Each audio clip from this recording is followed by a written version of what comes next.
One of the biggest mistakes most people make, second biggest, in addition to not training intensely enough, is that people do way too much exercise. They do too many exercises, they do too many sets, and they work out too frequently, which is the next part, under the belief that more is better. That somehow if one set is good, if I do another one, I'm going to get even better results, or a third will get even better results than that. It doesn't work that way. It's like doing a second set or even a third set of an exercise, if the first set was done correctly, is like walking up to the elevator, pressing the button, and then pressing it a bunch more times, thinking that maybe the second or third time will get it to come faster.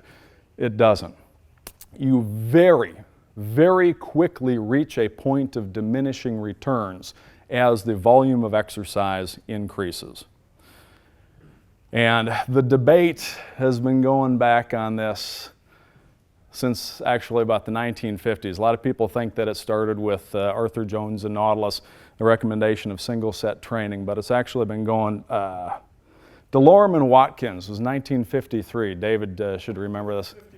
51? 51, DeLorme, Watkins. Yeah, they started this. They actually started it with their progressive resistance exercise book, and they were talking about 3 sets, 50 and 75, and then 100% of your 10 rep maximum.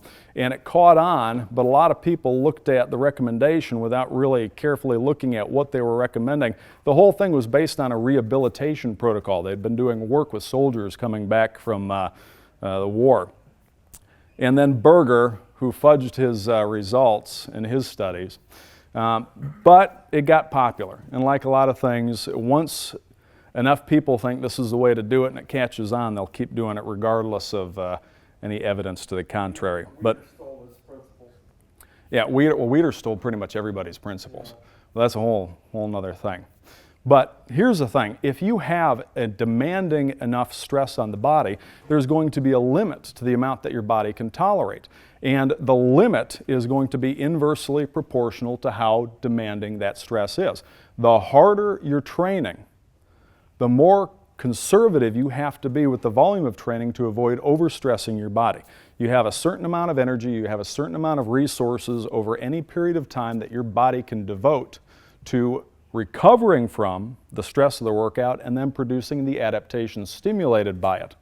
Now, like I mentioned before, you very quickly hit a point of diminishing returns.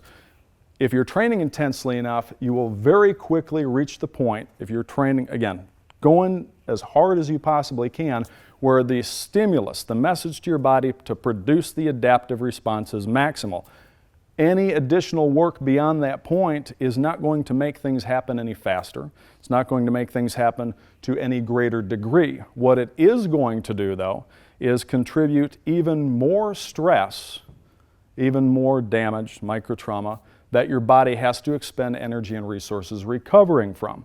So rather than getting better and better results as you do more exercise, you level off. And then at some point, you go past leveling off and you actually start to get worse results because energy that could have gone to adaptation is going to just trying to recover from that effects.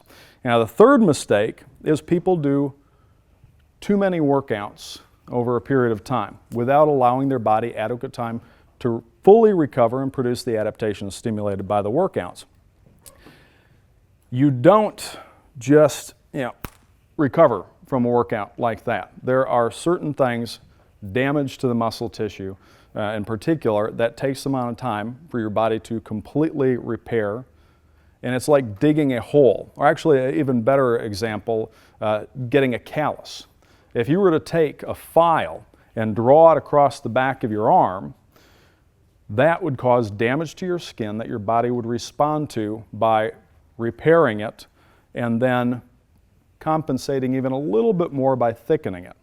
Now, if you apply that stress and then you give your body a little bit of time to recover and then produce a little bit of a callus, and then you do it again and again, over a long enough period of time, you will develop a relatively thick callus as an adaptation to that stress.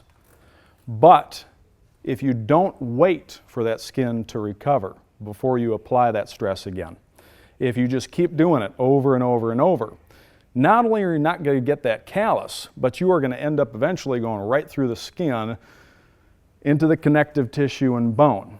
Now, it's not a perfect analogy. It's a little bit of a gross oversimplification, but the principle is the same. If you are training very, very intensely, imposing a significant stress on the body, your body has to be allowed time to adequately recover from and produce an adaptation before you impose the stress again, or you are just going to eventually reach what is considered an overtrained state. Rather than improve, you will plateau, and then if you keep doing it anyways, after plateauing, eventually you can actually start losing strength and negatively affecting your health, depending on the degree to which you go.